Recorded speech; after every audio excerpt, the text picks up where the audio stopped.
multimedia ini nggak nyala. Selamat pagi, shalom untuk kita semua. Shalom. Puji Tuhan, saya kembali ke rumah. Saya bilang ini rumah kita bersama. Setelah hampir 10 hari ya. 10 hari ya. Saya ada di luar kota, ada di Bali, Jakarta, mengikuti beberapa acara termasuk dengan pertemuan Relation Summit, City Blessing se-Indonesia, dan juga ada yang dari luar negeri yang datang. Tapi satu hal yang saya percaya bahwa tidak ada tempat yang lebih indah daripada berada di rumah Tuhan bersama dengan saudara-saudari seiman kita, amin. Nggak ada tempat yang lebih indah. Seindah apapun Bali saya lihat indah, pantai ini katanya indah apapun. Tidak ada yang lebih indah daripada berada di tengah-tengah umat Tuhan.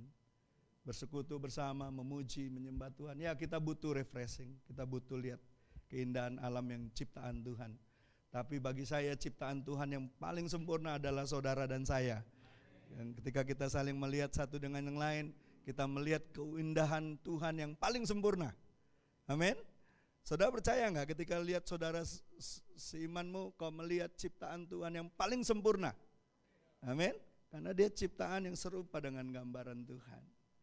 Ya, nah, Bapak Ibu, saudara-saudariku yang terkasih, pagi hari ini saya akan bagikan satu kebenaran firman Tuhan, melanjutkan tema kita sepanjang bulan ini tentang sukacita.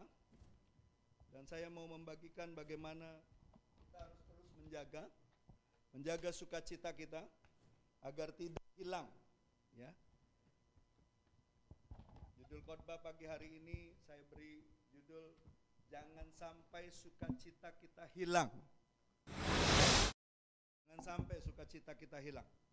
Ya, kita harus tahu bahwa sukacita itu adalah buah roh. Dan salah satu kekuatan bagi kita sebagai orang percaya. Ya. Selain dari damai sejahtera, kebenaran, sukacita perlu sekali dijaga. Ya. Dan sukacita itu dari awal saya khotbah di sepanjang bulan ini, itu tidak bergantung dengan situasi dan keadaan kita.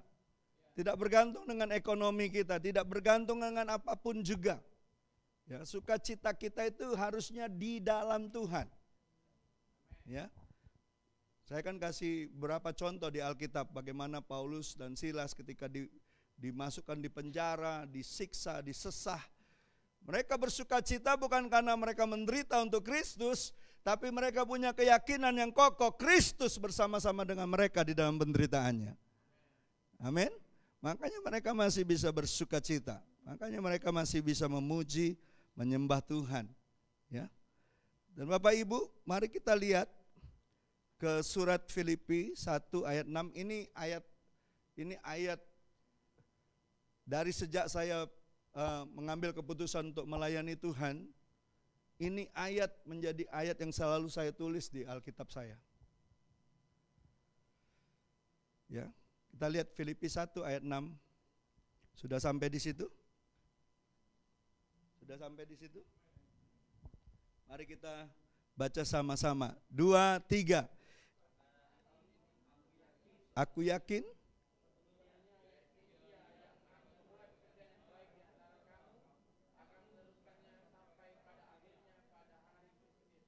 amin. Kita harus yakin apa? Sepenuhnya. Bahwa siapa? Bahwa Yesus yang memulai pekerjaan yang baik di antara kita. Jadi pekerjaan yang baik yang saudara lakukan itu dimulai oleh Kristus, bukan oleh saudara. Halo?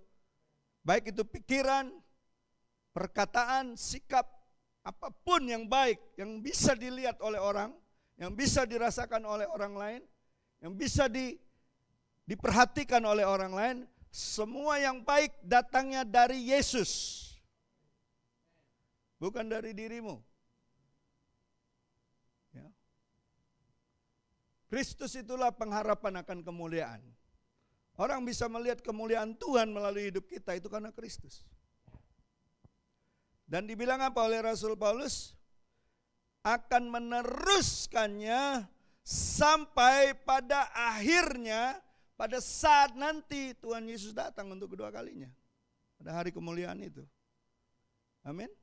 Jadi apapun yang terjadi terhadap kehidupan saudara dan saya hari-hari ini, sesulit apapun kehidupan saudara dan saya hari-hari ini, itu tidak akan pernah menghalangi pekerjaan Yesus untuk membuat saudara selesai sampai pada akhirnya.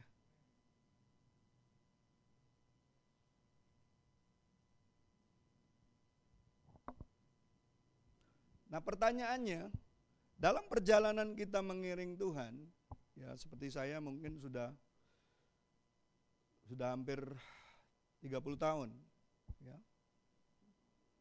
sungguh-sungguh ngikut Tuhan.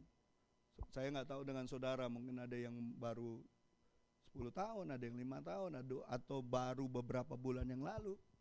Tapi saya percaya, seberapa lama pun kita berjalan hidup, selama kita hidup di dunia ini, Tuhan akan selalu mengerjakan sesuatu yang baik dalam hidupmu.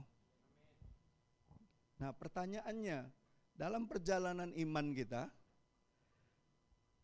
melihat mengapa banyak orang Kristen atau orang percaya gagal mengalami sukacita yang merupakan buah roh. Ya, seperti Galatia 5 ayat 22 nyatakan itu. Kenapa banyak orang gagal? Ini masih belum kelihatan ini di sini.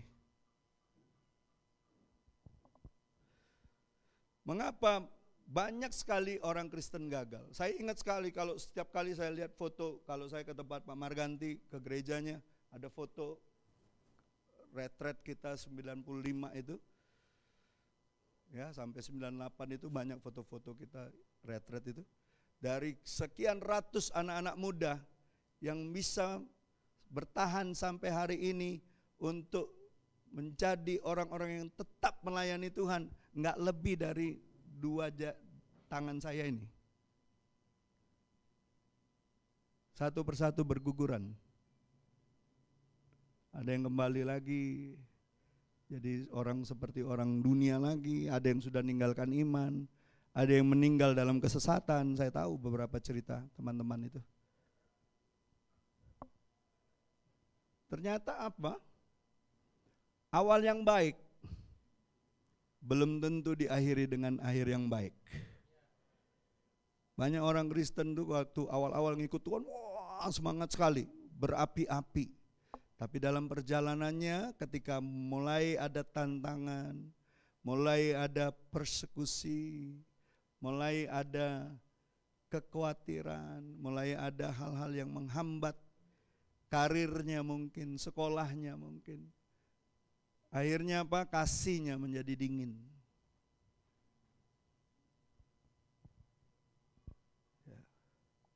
Apa yang membedakan orang yang berhasil dengan yang gagal? Cuma satu.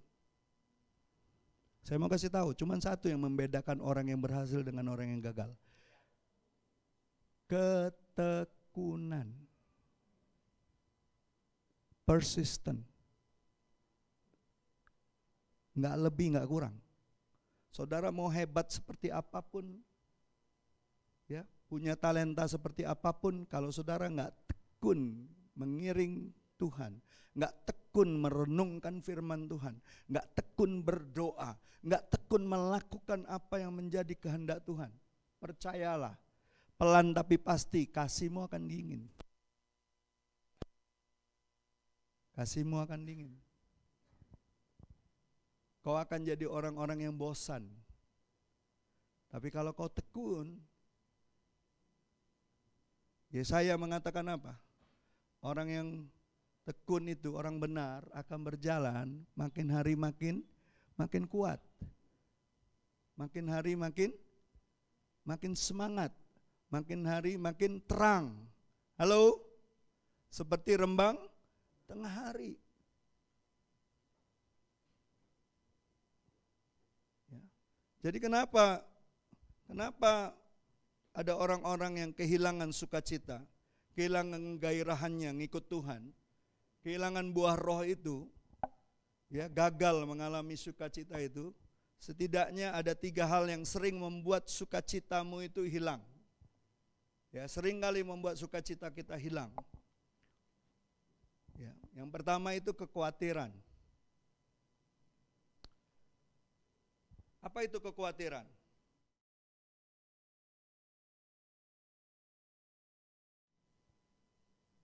Saya mendefinisikan kekhawatiran dari beberapa hal yang saya baca. Ya. Kekhawatiran itu sebagai kegelisahan yang berlebihan.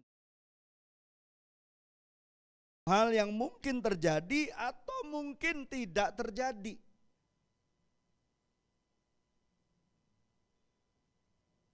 Tapi tahu nggak saudara, biasanya apa? Biasanya apa? Tidak terjadi. Tapi sudah khawatir duluan. Coba tolong satu orang baca Amsal 25 ayat 26. Satu orang berdiri. Amsal 25 ayat 26.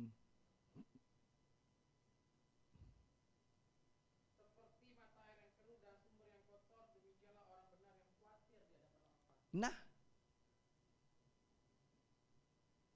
pernah ngeliat nggak waktu kita lagi pengen ambil air ataupun ingin cuci muka, kita ke sumurnya kelihatannya bagus, kelihatannya keren, tapi waktu kita lihat airnya keruh, kotor, bau. Begitulah kata Amsal, orang benar yang khawatir. Orang fasik tidak lihat sesuatu yang lebih baik dari hidup kita. Bagaimana kita bisa bersaksi tentang Yesus, tentang Tuhan yang baik terhadap kita, terhadap semua orang, kalau orang yang belum percaya, orang fasik itu dianggap orang yang gak percaya Tuhan, melihat orang benar, tapi selalu khawatir. Bisa kelihatan dari wajahnya, bisa kelihatan dari perkataannya, bisa dilihat dari tindakan-tindakannya. Seperti mata air yang kotor dibilang.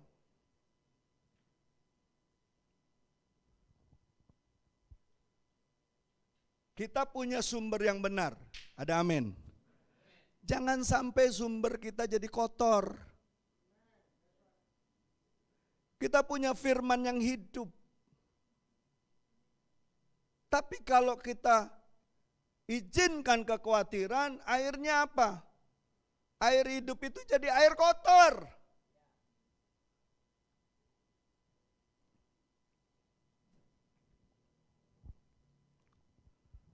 Satu Petrus 5 ayat 7 katakan apa?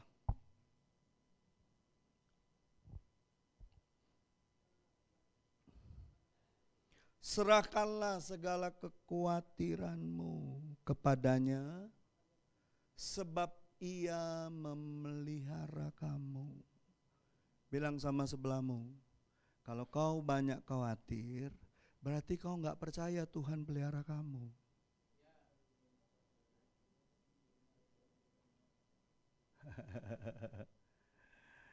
Pelan-pelan aja ngomongnya, jangan dijeleti. Pelan-pelan aja ngomongnya sama dia. Kalau kamu banyak khawatir, berarti kamu kurang percaya Tuhan pelihara kamu. Tuhan bilang apa? Firman Tuhan bilang apa? Serahkanlah. Kan sering kalau di Komsel apa? Anak-anak muda sering kan nyanyi kan? Apakah kau payah mencari-cari? Apakah kau payah berkeliling? Minyak katanya.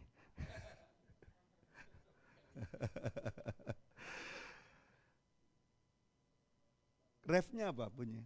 Serahkanlah serahkanlah, serahkan pada Yesus. Menghimpit hidupmu, oh serahkanlah, serahkanlah.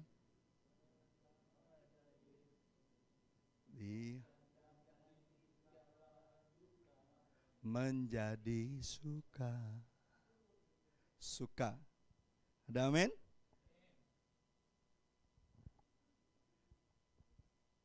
Jadi sekali lagi lihat orang di sebelahmu. Jangan khawatir. Serahkan saja sama Tuhan.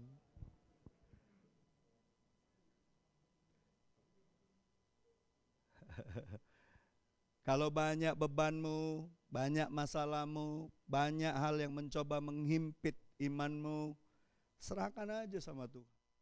Ngapain kita pikirin? Dipikirin juga nggak nambah jalan sehasta kita. Nambah nggak? Nggak nambah, saudaraku. Ngapain? Serahin aja sama Tuhan.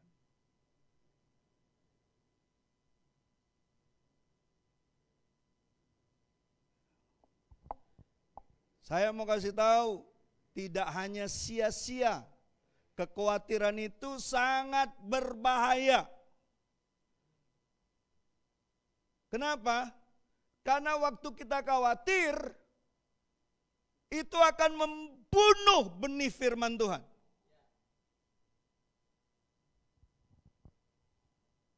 Dia bunuh benih firman Tuhan yang ada dalam hati kita. Coba lihat perumpamaan penabur. Perumpamaan tentang penabur.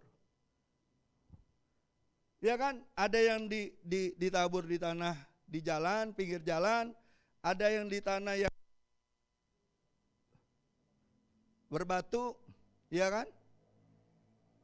Ada yang di jalan semak duri. Nah, apa yang dikatakan waktu jatuh ke tanah di semak duri? Ayat 22.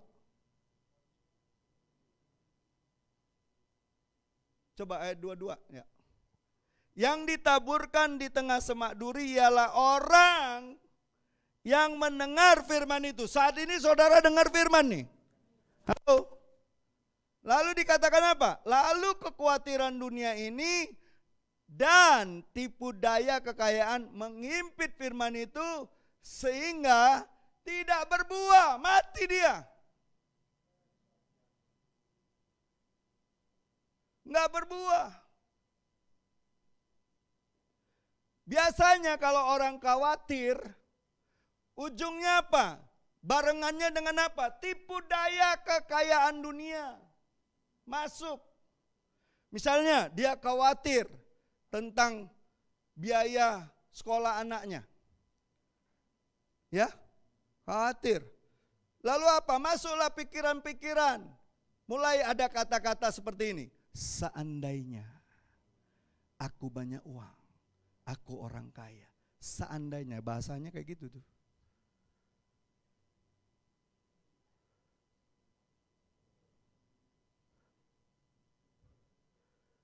Ditipu dengan tipu daya kekayaan dunia. Seolah-olah uang sanggup menyelesaikan semua masalahnya. Halo? Padahal di dalam dirinya ada sumber yang gak habis-habisnya adalah firman Tuhan. Langit bumi akan lenyap. Segala isinya akan lenyap. Tapi firmanku akan tinggal tetap. Apa bahan baku untuk menjadikan sesuatu yang tidak ada menjadi ada? Firman.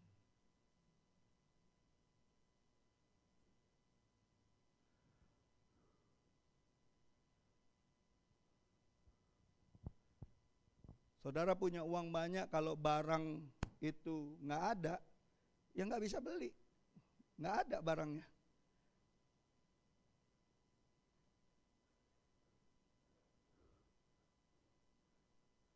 Tapi kalau firman Tuhan, ketika Tuhan berfirman, apa yang nggak ada, ada.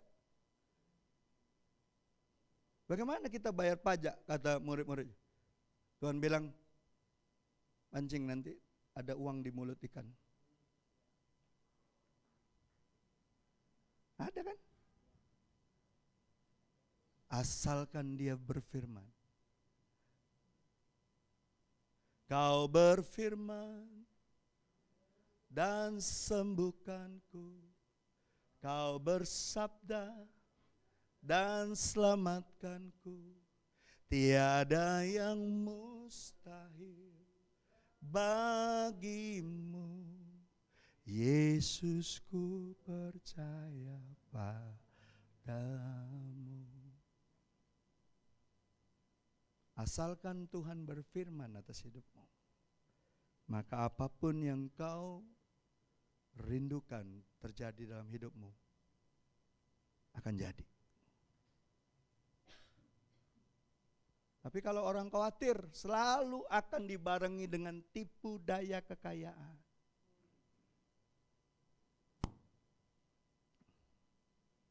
Khawatir, misalnya tentang apa lagi? Banyak hal. Kalau yang masih single mungkin pasangan hidup, khawatir. Dipikir kalau sudah punya pasangan, terus merasa bangga gitu. Bisa dipamerin gitu. Enggak juga.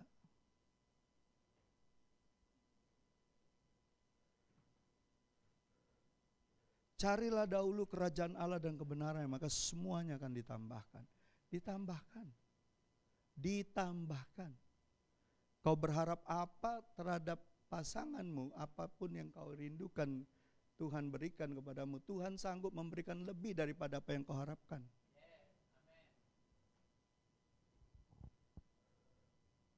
Saya ingat dulu, Bapak rohani saya tuh agak unik dia. Dia ngajarin kita dulu, saya dulu berdoa waktu minta pasangan hidup. Saya gak minta pasangan hidup, Tuhan berikan aku istri yang pinter masak. Jadi setiap aku pulang, enggak. Tuhan berikan aku pasangan hidup yang takut sama Tuhan. Kalaupun dia gak bisa masak, aku bisa masak.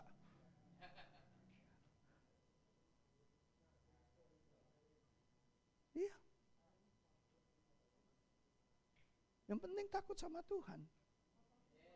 Itu enggak esensi bisa masak apa enggak bisa masak. Kalau dia bisa masak tapi kerjaannya keluyuran, gosipin orang.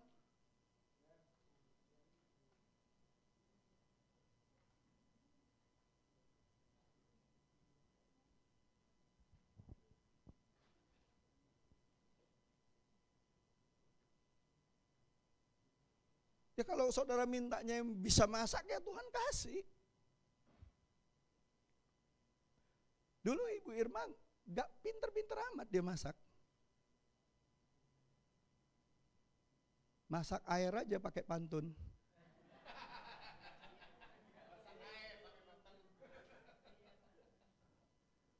Yang ngajarin dia masak pertama kali ya saya. Tapi kalau sekarang saudara tanya, dia bisa masak apa aja. Dia mau belajar masak apa aja.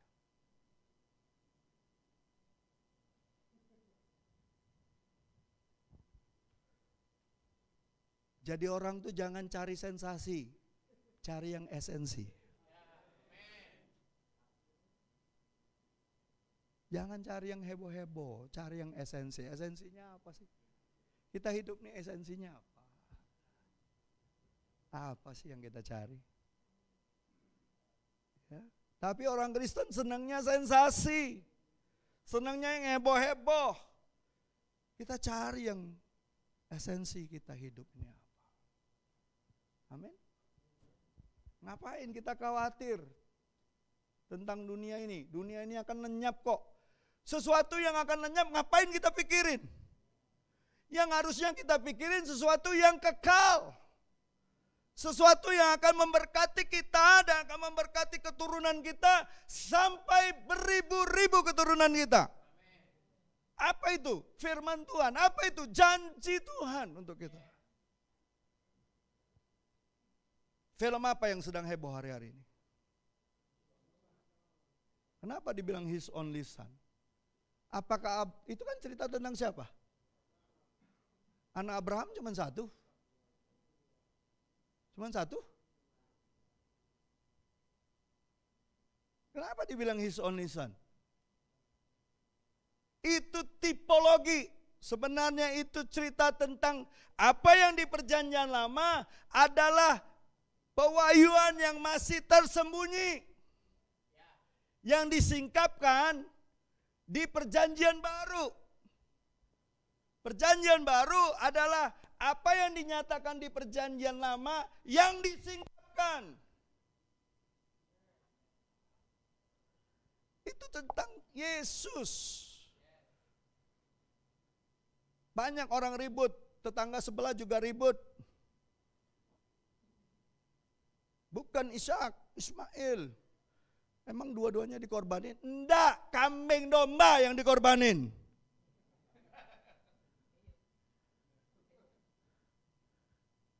Kata Gus Dur, itu aja repot. Repot amat sih jadi orang. Tapi dari cerita itu luar biasa. Saudara nanti baca sendiri Kejadian 22 itu. Itu luar biasa. Mungkin nanti di awal minggu depan saya akan khotbahkan itu. Itu luar biasa. Itulah esensi hidup, iman. Orang benar hidup karena iman. Ada amin? Bukan karena kekayaan, bukan karena jabatan, bukan karena kemampuan kita, tapi karena iman kita kepada Kristus. Itulah yang paling penting, itu esensi. Ngapain kita pusing dengan perkara dunia yang sementara ini, ngapain?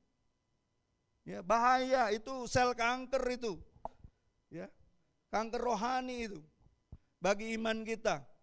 Ya, jika tidak segera dicabut akan mengerogoti iman kita tanpa belas kasihan. Dia mengerogoti, tadi dikatakan apa? Dia menghimpit. Dihimpitnya iman saudara dan saya. Sampai apa? Dia nggak mau kita berbuah. Tuhan mau kita berbuah. Amin. Siapa yang menyimpan firman itu dengan baik, di tanah hati yang baik, menerimanya dengan baik, dan melakukannya, merenungkannya dan melakukannya, maka dia akan sesuai dengan imannya, 30, 60, 100 kali lipat akan berbuah. Seturut takaran kita masing-masing, gak usah takut. Setiap orang punya bagiannya. Tidak ada pengecualian. Bahkan untuk perkara-perkara yang sepele pun, tentang makan minum pun, Tuhan itu siapkan untuk kita. Raja Daud katakan apa di Mazmur 13 ayat 2?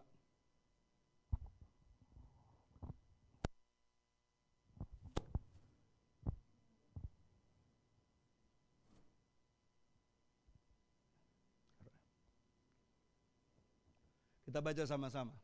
2, 3. Berapa lama lagi aku harus menaruh kekhawatiran dalam diriku dan bersedih hati sepanjang hari? Berapa lama lagi musuhku meninggikan diri atas?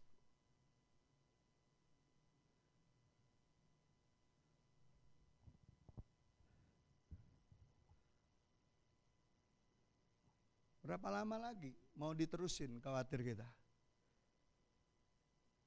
Filipi 4 ayat 6 dan 7 katakan apa? Janganlah hendaknya kamu khawatir tentang apapun juga, apapun juga, apapun. Apapun juga itu artinya apapun juga. You name it. Sebut aja apa. Apa. Tapi nyatakanlah segala hal keinginanmu kepada Allah dalam doa. Tuhan itu ingin dengar apa yang jadi keinginanmu. Tuhan ingin dengar. Tuhan tuh ingin dengar. Dia tahu apa yang menjadi isi hati kita, tapi dia ingin dengar. Makanya sering-seringlah berdoa. Saya nggak pernah lupa nasihat seorang hamba Tuhan yang pendoa sama saya. Banyak doa, banyak berkat, Bro. Dikit doa, ya jangan harap berkatnya banyak. Tuhan tuh ingin dengar, sampaikanlah permohonanmu, keinginanmu kepada Allah dalam doa. Lalu apa? Ucapan permohonan serta ucapan syukur. Akhiri dengan ucapan syukur. Akhiri selalu dengan mengucap syukur. Belum kelihatan, mengucap syukur saja. Maka apa yang terjadi? Ayat lanjutnya terjadi. Damai sejahtera Allah yang melampaui akal akan memelihara hati dan pikiranmu dalam Kristus Yesus. Gak bakal itu kekhawatiran ganggu pikiranmu. Itu janji Tuhan. Ya, jadi ingat, apa yang bisa membuat orang kehilangan sukacita? Yang pertama itu kekhawatiran. Ngapain kita khawatir? Buang jauh-jauh. Itu kanker rohani itu. Dia pelan tapi pasti akan menghimpit.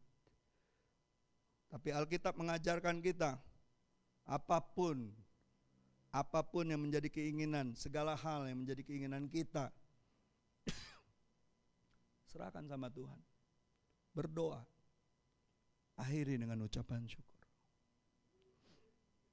Itu yang pertama. Yang kedua, apa yang bisa membuat kita kehilangan sukacita?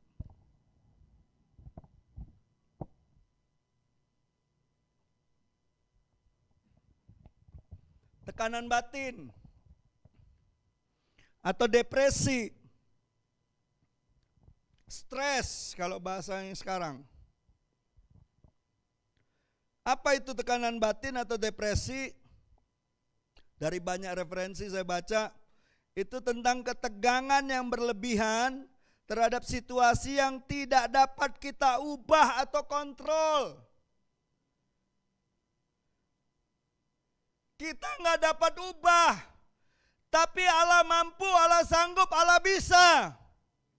Wah, nggak semua bilang amin.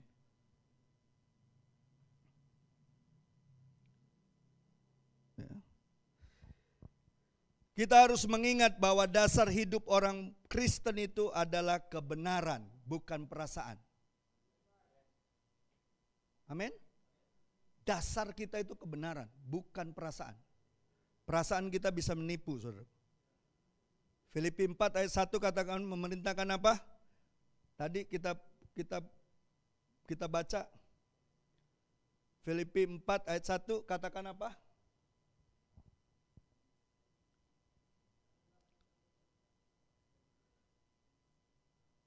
Coba buka Filipi 4 ayat 1.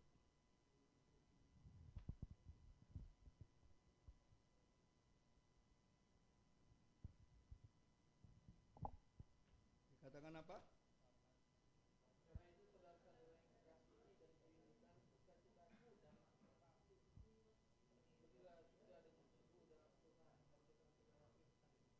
Amin. Berdirilah. Rasul Paulus itu memerintahkan kita untuk apa? Karena itu saudara-saudara yang kukasihi dan kurindukan, sukacitaku dan mahkotaku, berdirilah juga dengan teguh dalam Tuhan. Hai saudara-saudaraku yang terkasih. Apa yang membuat Rasul Paulus ketika melihat walaupun jemaat Filipi ada perselisihan, ada ketegangan di situ, dia tidak mau kehilangan sukacitanya. Kan berapa minggu yang lalu saya bagikan tentang Yudio dan Sintike. Kenapa mereka dinasihatin? Karena mereka punya perselisihan yang tajam itu. Ya, catatan-catatan apostolik itu mengatakan mereka ini ada ketegangan. Tapi Rasul Paulus tidak menyoroti ketegangannya, tapi menyoroti kamu itu berdua itu punya tujuan yang sama. Yaitu untuk kemuliaan Tuhan, untuk pekerjaan Tuhan, untuk membangun jemaat. Maka dari itu, dia menasihati. Jangan lihat perbedaan, lihat tujuan kita. Amin. Lihat kepada tujuan. Jangan lihat kepada perbedaan. Kita memang berbeda. Kalau lihat kita berbeda, kita berselisih terus, kita lupakan tujuan Tuhan atas hidup kita. Nah itu yang berbahaya, itu yang sering kali terjadi di banyak gereja. Kenapa banyak perselisihan, kenapa banyak perpecahan, kenapa banyak terjadi saling menyudutkan, saling menghakimi satu dengan yang lain. Gara-gara apa? Tidak lagi melihat visi, tujuan dari Tuhan.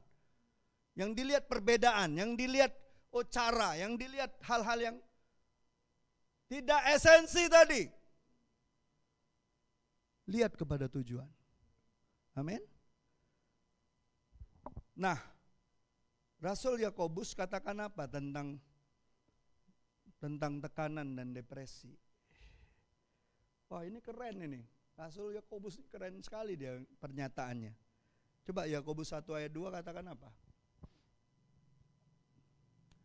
Dia bilang gini, saudara-saudaraku, anggaplah sebagai kebahagiaan. Cak mano bisa? Cak mano lah caranya? Anggaplah sebagai kebahagiaan apabila kamu jatuh dalam berbagai-bagai pencobaan. Ya. Perhatikan. Yakobus tidak mengatakan kita untuk bersukacita. Tapi dia mengatakan agar kita tetap berhitung. Memilih untuk berpikir tentang situasi yang kita alami sebagai kesulitan, di mana saudara dan saya dapat memilih apakah kita tetap mau berbahagia, bersukacita. Kita yang memilih. Bukan pencobaan yang mengarahkan kita kepada keadaan itu. Kita yang memilih. Apakah kita masih tetap menganggap itu sebagai satu kebahagiaan? Toh Yesus juga mengalami. Toh orang-orang kudus terdahulu juga mengalami. Toh seluruh saudara-saudara seiman kita di seluruh dunia juga mengalami hal yang sama.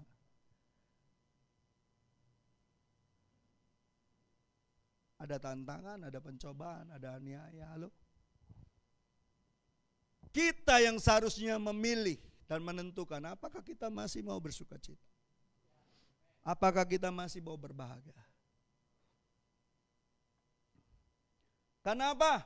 Karena kita tahu kita punya sesuatu yang tidak akan pernah hilang. Yaitu Yesus.